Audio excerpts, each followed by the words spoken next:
Saya dengar forex ni daripada sekitar awal tahun 2000. Kalau tak salah saya lah, saya tak ingat 2003 2005 kot. Kawan saya dah lama dah ajak join, tapi time tu awal 20-an. Jadi memang muda sangat. Lagi tu pun harga masa tu memang sikit darah. Jadi saya pun cakap dengan kawan, duit gaji masa tu ngam-ngam cukup makan. Tak lama lepas tu dah terlupa pasal forex. Saya ingat cakap dengan kawan, tak apa, tunggu dulu kan gaji dah okey sikit kan, kita on lah forex.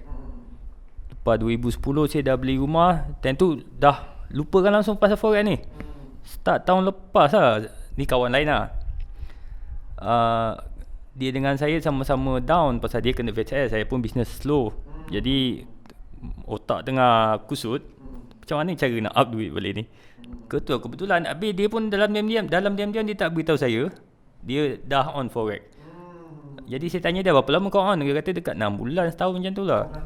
Dah lama lah. Alamak, dan hati saya marah juga. Engkau projek diam-diam seorang kan.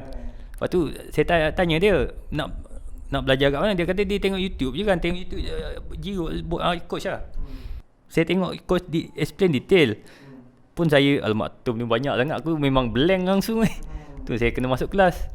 Masuk sekali tu hari, banyak benda yang baru masuk. Cuma yang refresh kali ni pun masih ada benda baru masuk. Jadi saya nak kena praktis hari-hari. Jadi bila saya dah kalau saya dah agak biasa buat, kalau saya masuk kelas kali, insya-Allah rasanya boleh tangkap kot. Pasal masih terlalu baru sangat. Otak pun dah jam lah.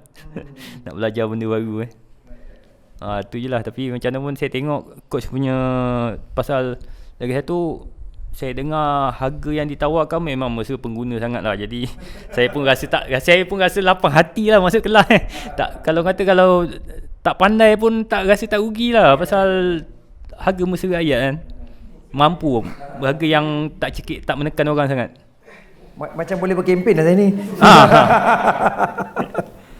Tu je lah saya nak cakap. Macam mana saya ucap terima kasih banyak coach lah, banyak curahkan ilmu kan. Hai, saya Azrul. Saya nak anda klik subscribe dan klik notification untuk dapatkan video dan update terbaru daripada Road to FTT.